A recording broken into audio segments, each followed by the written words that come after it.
안녕하세요, 준성합니다. 오늘은 시황 분석을 좀 해보려고 합니다. 솔직히 QQQ, QLD, DQQQ 같은 지수 투자자는 많이 볼 필요가 없는데요. 그래도 사람 심리라는 게 뜬금없는 데서 포모가 와서 비투를 하거나 뭔가 한탕주의로 마음이 바뀔 때도 있고 슬슬 하락할 것이라는 생각이 드는 때도 있습니다. 그럴 때마다 시황 자체에 관심을 두기보다는 저 같은 사람은 어떤 생각으로 시장을 바라보는가 이런 면을 보시면서 마음의 안정을, 중심을 찾으시거나 때로는 비판적으로 생각하면서 자신의 관점과 비교해보시는 것도 좋을 것 같습니다. 우선 6월 10일 장 마감 기준으로 계좌 인증부터 하겠습니다. 요거 아이폰 미러링 이거 아이폰 미러링이라서 조작도 못해요. 자, 오늘도 여전히 QLD는 5년 동안 보유를 하고 있고요. 무지성 적립식 매수는 하는 게 맞는데 못하고 있습니다. 이 부분은 제가 연애나 결혼 자금을 필요로 하는 나이가 되어버린 점을 양해 좀 부탁드리겠습니다. 현재는 총 1억 5,661만원입니다. 6월 10일 나스닥 종합지수는 19,714로 끝났습니다. CI는 41.5%입니다. 확률 밀도에 대입했을 때 상위 41.5%의 위치에 있다고 할 수가 있어요. 확률과 데이터 측면에서 CI가 말해주는 이 판단 기준을 중심으로 여기서 하락할 이유가 있는지 상승할 이유가 있는지를 중심으로 시황을 같이 살펴보겠습니다. 자, 일단 LAC부터 볼게요. 이거 시위라고 하는데 저는 사실 폭동으로 보고 있습니다. 군대도 동원해야 할 정도의 격렬한 시위인데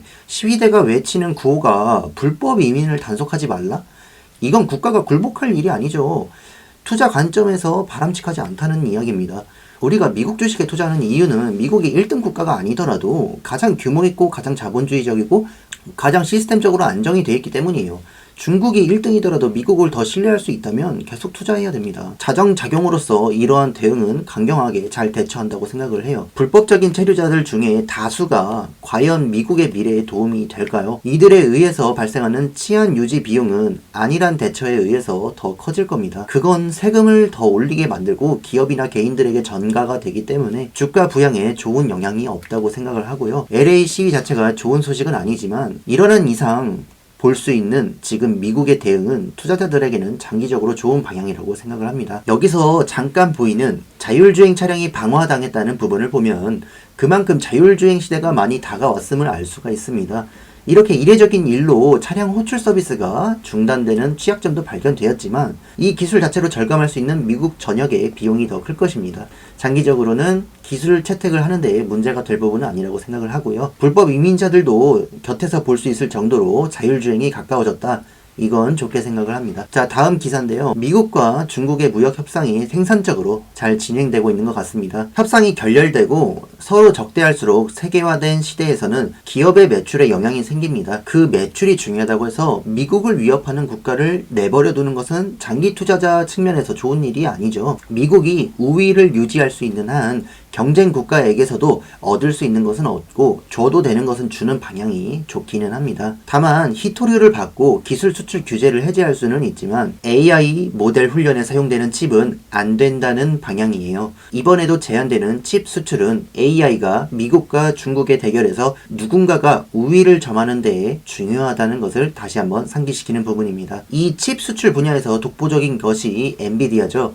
엔비디아가 칩을 수출할 수 없다면 매출에서도 하향 전망되는 것이 있고 규제 제한 이야기는 이전부터 나왔기 때문에 어느 정도 선 반영이 된 시점이에요. 그래서 시가총액 1위인 엔비디아의 주가 상승을 억누르는 요인이고 이번 협상에서 이 주가를 폭발적으로 상승시킬 수 있는 그런 제한 해제까지는 나오기는 어렵다고 생각을 합니다. 그러므로 다른 기업들이 더 오를 이유가 있어야 지금의 상승세를 유지할 수 있다는 말입니다. 시황을 살펴보기 전에도 이미 CI는 나스닥이 약간의 고평가라고 말을 해주고 있었는데요.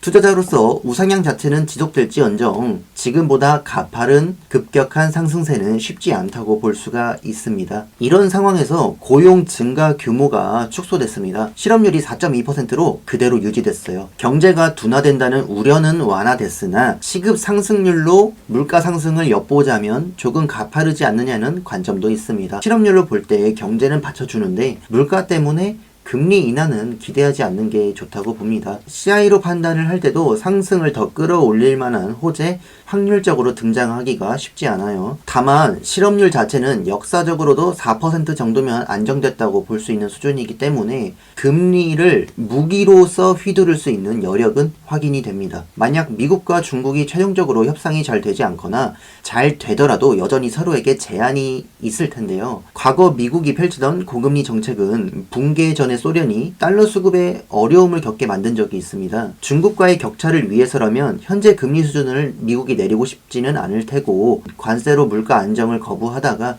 오히려 결정타를 넣을 때가 있다고 하면 금리를 올릴 수 있는 여력이 있는지 이런 실업률을 중점으로 체크할 수도 있겠다라고 생각을 합니다. 그런 차원에서 중국은 미국이 금리를 무기로서 올릴 수 없도록 실업률을 좀 자극하거나 아니면 미국 내에 혼란을 부추기거나 이런 LA 시위 같은 것이 좀 커졌으면 하는 마음이 있을 거예요. 표면적으로는 대놓고 돕지는 않겠지만 그런 걸 도울 수가 있다면 돕고 싶을 수가 있겠죠. 단순히 음모론이 아니라 전략적인 해석입니다. 중국도 미국이 금리를 무기로 휘두를 수 있는 상황까지는 만들고 싶지 않을 테니까요. 그걸 방조할 이유가 있을까라는 생각으로 큰 맥락에서 현재 상황들을 지켜볼 필요가 있겠습니다. 일단은 이 정도로만 분석을 좀 해볼게요. 저의 시황 분석 의견을 요약하자면 이렇습니다. 투자 외에 고정 지출이나 목돈이 들어갈 일이 있다면 그걸 줄여서까지 적립을 무리하실 필요는 없을 것 같고 B2를 시작하기에는 좀 좋지 않은 시점인 것 같고요. 이미 빚을 내서 투자 중이시라면 수익 실현하셔서 어느 정도 상환하는 것도